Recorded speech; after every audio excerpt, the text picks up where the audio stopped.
you all take this, please? Go ahead, get news day. We're waiting a minute, folks.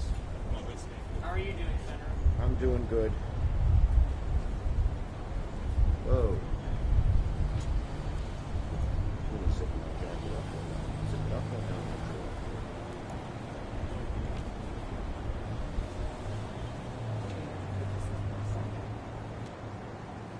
Where is Alan? I'm the only one you can count on. Always. Always. Someone doing the news they can say. Yep. Okay, folks, thank you for coming. We have two topics. One we'll do second is a specifically Long Island topic about the plume, but the first is about COVID and PPE. So you can hold this, actually. So we're going to keep things short as usual. Well, we all know that the second wave of COVID is coming. It's there in lots of parts of the country, and it is unfortunately coming to New York as well. We have a death toll of 250,000 people in New York. Some of those deaths were in New York, where the number is increasing. Every part of the country has felt the impact of COVID.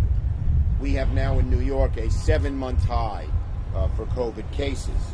Many New Yorkers are doing what they're supposed to do, wearing masks, socially distancing, taking steps to support local health care and community. But for sure, one thing we have to do is protect our healthcare workers, our frontline healthcare workers. And the bottom line is, during the last crisis, there was a desperate shortage of PPE for healthcare workers. We do not want that to happen again. Our healthcare workers desperately need. This is going to blow away. Here, hold that. Our healthcare workers desperately need PPE. They're our frontline workers. They expose themselves to COVID on a daily basis. We do not want to repeat what happened in the first crisis, where there was a desperate shortage of masks, of gowns, of gear.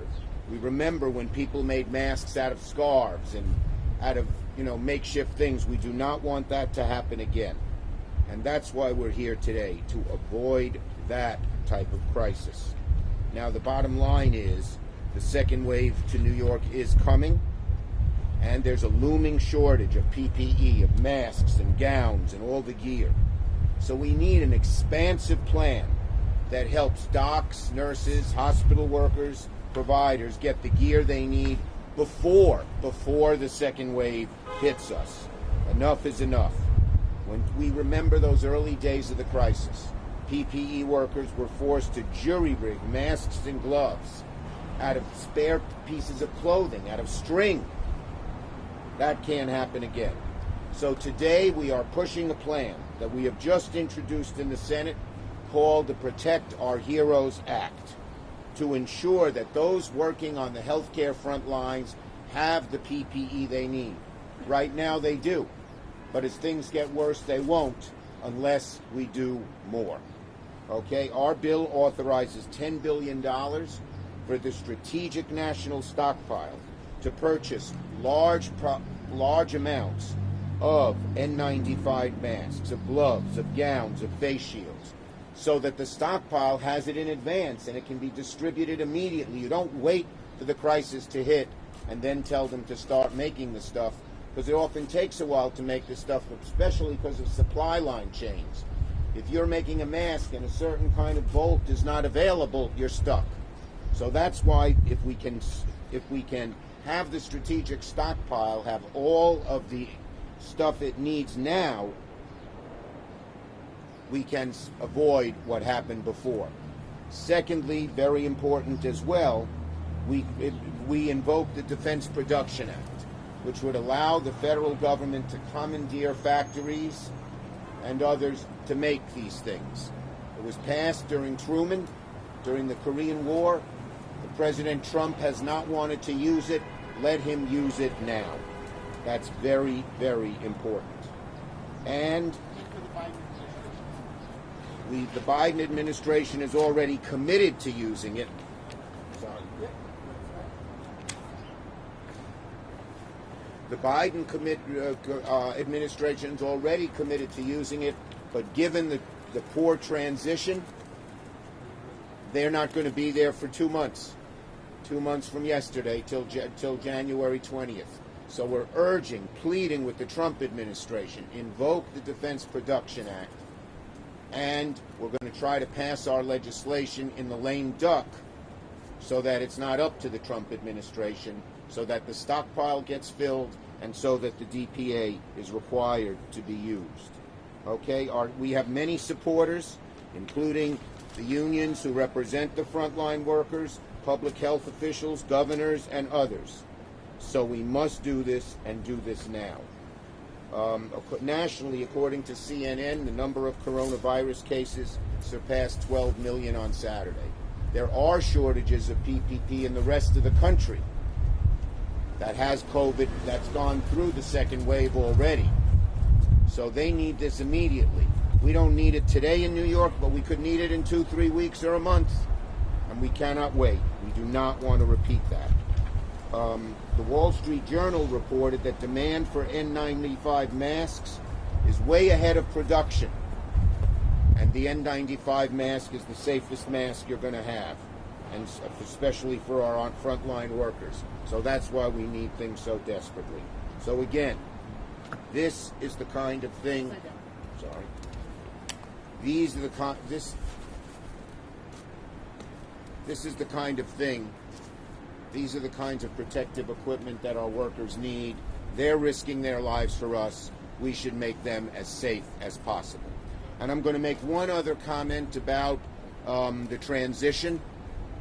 Unfortunately, the Trump administration is not transitioning well. This is creating a lot of problems. The distribution of the vaccine. We don't know what the Trump administration is doing, and they're not coordinating with the incoming Biden administration. On national security issues, they're not coordinating. And one other that people may not realize that's just coming up. Now that President-elect Biden has announced he's putting nominees forward, he said today that they'll have their first nominee Tuesday. There are no FBI background checks that can be done until the GSA officially transitions with the new Biden administration. That is going to delay the fight on COVID. If the appointees of the Biden administration, especially those involved in fighting COVID, can't get their FBI background checks, which are lengthy and take a great deal of time, the FBI interviews all kinds of people, it's going to hurt the health of the American people. So we're renewing our plea to the Trump administration. Transition now. Even Republicans who won't admit that President Trump has lost the election, which we know he has, are still urging him to do the transfer of power now. They're still urging him to do that transfer now. That's what we need. Okay? Questions on this, and then I'll go to the Long Island situation. Senator, did you speak to the president-elect about the scope of the bill, and what was his reaction to it? Yes, I met with the president, as you know, Friday in Wilmington, Delaware. The president believes, as Speaker Pelosi and I believe, we need a strong bill that includes things like aid to state and local governments, that includes things like money for increased testing and money to distribute the vaccine. I'll say it again. Thank you, Senator. Okay. President-elect Biden, in our conversations on Friday, made it clear that he believes this Congress, the lame duck Congress, should pass a strong, comprehensive bill that meets the needs of the American people, including state money for state and local governments, and money for mass transit, and money for health care, new testing, money to help distribute the vaccines once they are produced, money for schools so they can help open. So there are many things we need in a comprehensive bill, and we hope the Republican Senate will go along and do the things that are needed. And in your view... But he's next. She's next. Yes, you can't get 6 before she gets 1. Yes, Senator.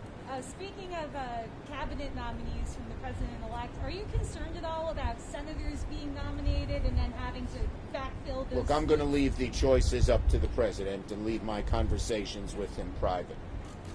You know, if there's qualified senators, that's great. Other questions from anyone other on PPE and on transition?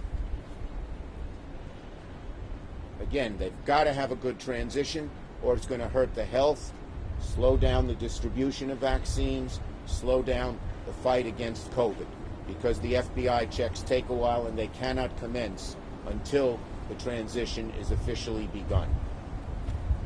Okay, let me do Newsday. Yeah. Okay. Now, as everyone knows, there has been... Sorry.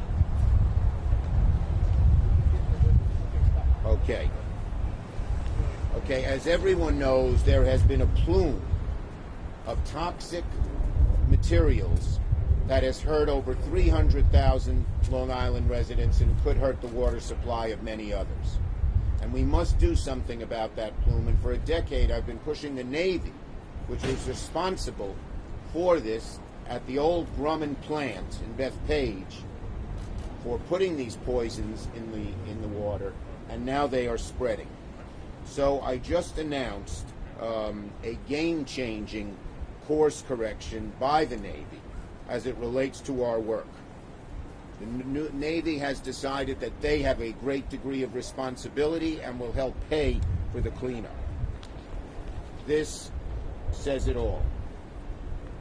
Whoops, I'm going to take off the sticker.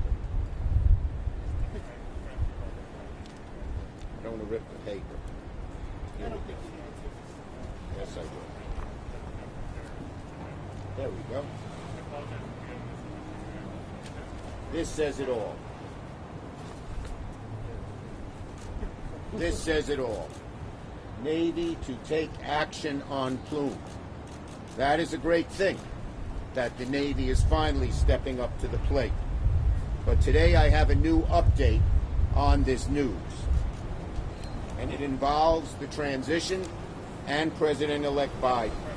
This game-changing course correction by the Navy to contain the Grumman plume represents years of personal advocacy and collaboration with our water districts in Massapequa, in South Farmingdale, in Bethpage, and undeniable science. Finally, the Navy admits it has major responsibility for cleaning up the plume, as was shown here.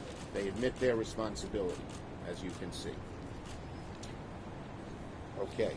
Furthermore, the Navy's course correction comes as we're transitioning from one administration to the other. Therefore, today I'm first urging the Biden transition team and his new administration to put an immediate focus on the Grumman plume and work with the Navy to chart a path forward. And as the Navy shifts gears and prepares to come about, the incoming Biden team must study this new stance and speak to the Long Island stakeholders for their input. Some of the water boards think there ought to be certain changes in the plan. I've talked to them.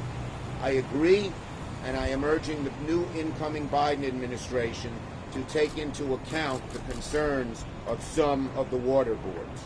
While the Navy rightfully ended decades of resistance to bearing responsibility for the plume they and Grumman created, finalizing key details will be up to the President's new Department of Defense and require input from all stakeholders, listening to their concerns regarding the new plan, regarding long-delayed reimbursement and red tape and more.